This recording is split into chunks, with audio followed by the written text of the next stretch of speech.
Hello, and welcome to the Love Your Work Life podcast. I'm your host, Elissa Shuck. Whether you're going for that next promotion, looking for a job, or making a career pivot, I'll teach you how to navigate it all so you can have the career you want.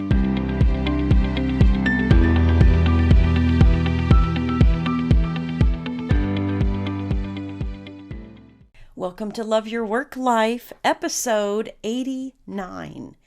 One of the more challenging things about getting into a job search, especially when you're employed and you're employed in a toxic environment, you are dealing with a lot of negative circumstances going on at your current job, is navigating all that stuff while you're trying to be up and positive and do all the things, really that you can do and that you have to do in the job search process. Because people want to see the real you when you show up for those interviews, when you're interacting with people. You've heard me talk many times about energy and how energy can be felt. There's that experiment in an auditorium full of tuning forks that all you have to do is strike one and all the others start vibrating at the same frequency. This is why you really want to put some time and investment in yourself and managing your own thoughts and your own energy while you're job searching, because you want the energy of the real you to be the energy that's showing up in those conversations. Versus, I get this vision of like Wonder Woman with the gold bracelets and you're just fighting off all those bullets coming at you. That fierce energy, that survival energy, isn't typically the one that you want to take with you into the interviews. So today, I want to talk to you about navigating a toxic workplace while you are job searching, while you're doing all of the things related to making your move. And hey, step one is just deciding to actually do it. I get so many people reaching out to me on LinkedIn, raising their hand, saying, I'm ready, but I'm scared. That is the conflict, my friend, to be managed. So I want to teach you how to manage it so that you are no longer bound or inhibited by the negative circumstances going on. You're not going to fix them. Let's be real. It's like moving a giant ship. Have you seen those giant ships? The little tiny rudders, right? And it takes forever to recalculate and get that thing moving. That's what changing workplace culture is like. So while even if they're improving, moving things around, it's a slow process. So I want you to take charge of you so that you can get what you want faster, easier, better, while behind the scenes, you're putting up that shield. You're covering yourself.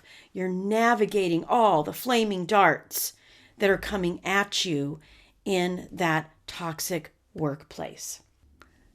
Instead of saying yes to all the flaming darts that we would call, say, circumstances happening around you, I want you to pay attention to the thoughts that accompany them. And these are your thoughts, because it's kind of a double whammy. You've got all the stuff happening, and then you have your thoughts about what's happening.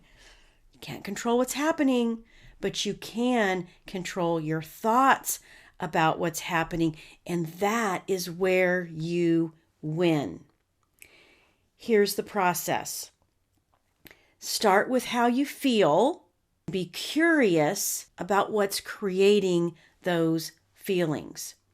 You may want to say, his action, her action, their action made me feel that way. I was disrespected. I was ignored.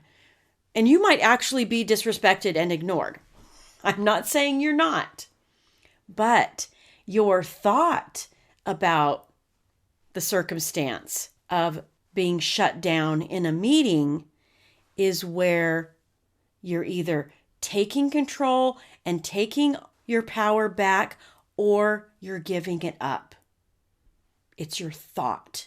If someone shut you down in a meeting and you decided to think, wow, they're really distracted, I wonder what's going on. That's a very different feeling than they're disrespecting me. How do you feel when you're disrespected? Angry, discouraged, defeated. Maybe there are other ones that you feel. And those feelings are not going to help you navigate what's going on in that place. It's probably going to result in you shutting down in some way. And I get that. Our brains are really good at protecting us.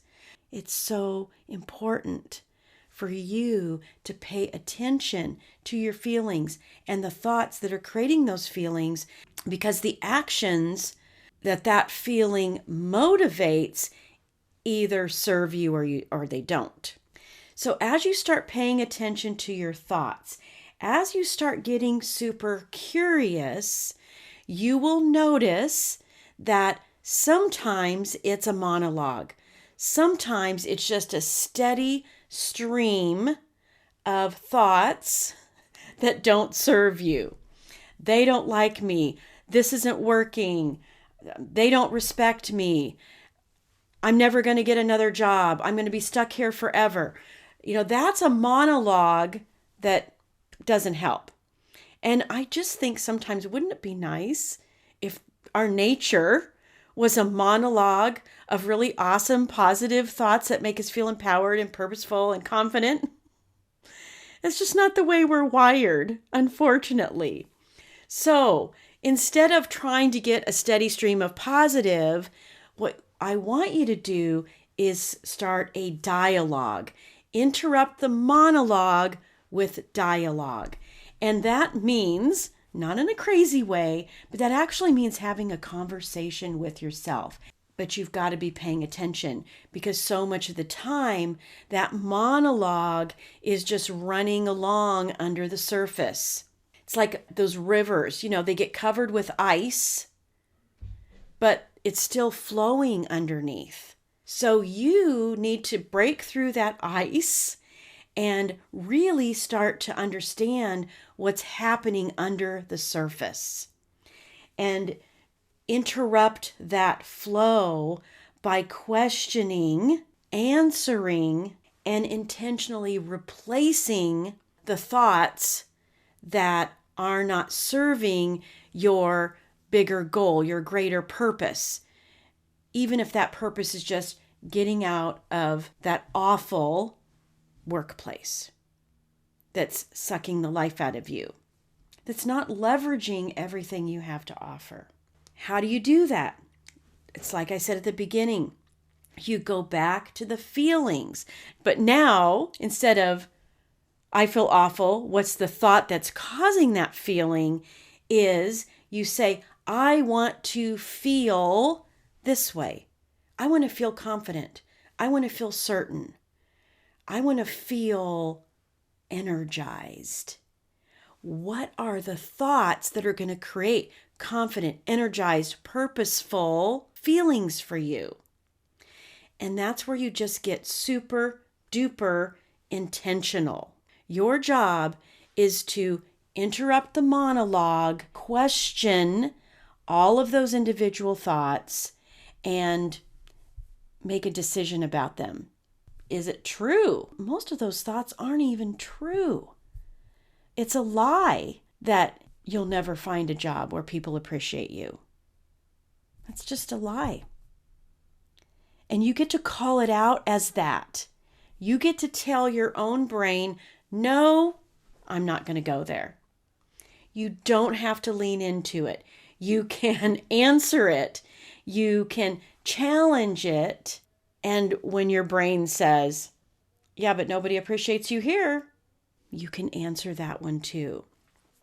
That's the conversation. It's really, really interesting. Just the act of acknowledging it diffuses it a little bit. It's like, I'm on to you. I'm going to pay more attention to what you're serving up. Is this something that's going to help me? Is this something that's going to get me moving forward? Is this something that's going to keep me in fear and feel stuck? These are the questions that you get to ask yourself in that conversation. Now, it's super helpful if you write some of this out on paper. Write out your negative thoughts and then throw it away after. Throw it in the fireplace, tear it up, shred it, whatever you want to do. It doesn't have to be sitting around for you to look at again. What's so cool is when you write it all down, you do have this little moment where you read it over again and you realize how kind of ridiculous it is. And maybe you have the conversation with what's written. Each one of those thoughts, you have an answer for it. Nope, that's not actually true. I've created a lot of great results. No, I've landed a job before. I can do it again. You can start having a better conversation simply by acknowledging and writing down those thoughts and then coming up with your counterpoint to those. That's what intention is all about. That's what managing your mind is all about. And that when you manage your mind, the circumstances at your job don't actually have to change for you to feel better. I know that sounds a little wacky because maybe they should change. There's a lot of awful places out there. I've worked in some tough situations, and I know you are working in tough situations too. But simply the act, the habit, the process of managing your own mind will make those circumstances that you're encountering on a daily basis much more manageable. Because moment to moment, you can decide what you want to think about that circumstance. And you know what? Neutral is fine. I'm not saying that you have to turn everything into this positive, peppy thought. But you can just decide that's not true and leave it at that. Take some time to start observing. It's in the observance of a circumstance that it starts to change. That's quantum physics. I know enough about it to know that simply observing your own thoughts will empower you to start thinking new things and having better conversations in your own head so that you can navigate all the stuff you need to on the job, off the job, and in the move that you want to make in your career. There was a time when I was in a job I really loved. It was so challenging and it was everything I imagined it would be. And my manager started acting weird, started micromanaging me, started questioning everything, not just me, but everything that was going on in the business, started making decisions about strategies and product directions that just didn't fit with our brand identity and who we served in the market. And I started getting really frustrated.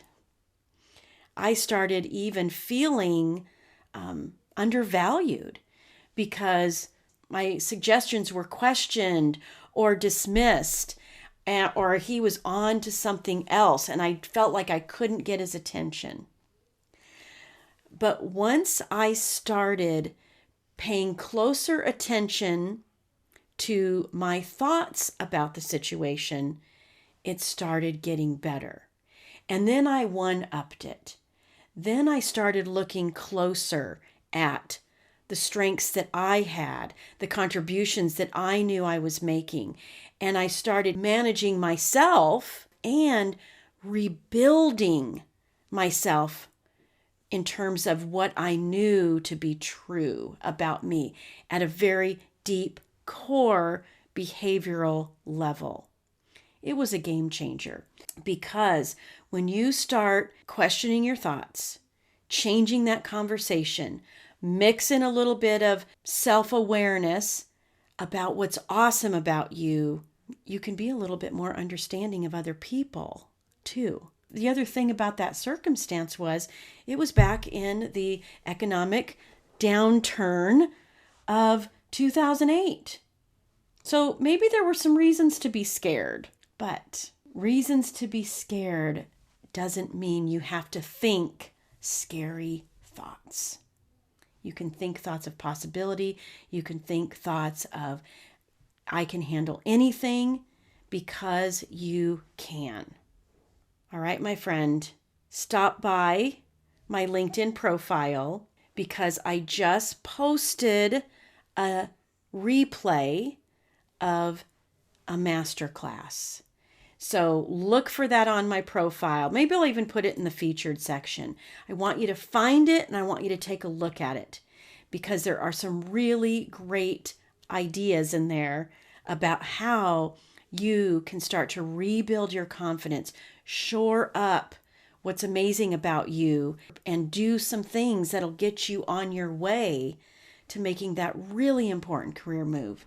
The webinar's called Leave Your Toxic Job So You Can Feel Good Again. All right, until next time. If you like this podcast, I invite you to visit the Love Your Work Life website at elissashuck-careercoach.com. On the site, you'll find all the information you need to work with me one-on-one, as well as get access to my courses, Job Search Field Guide, and The Art of Stellar Interviews.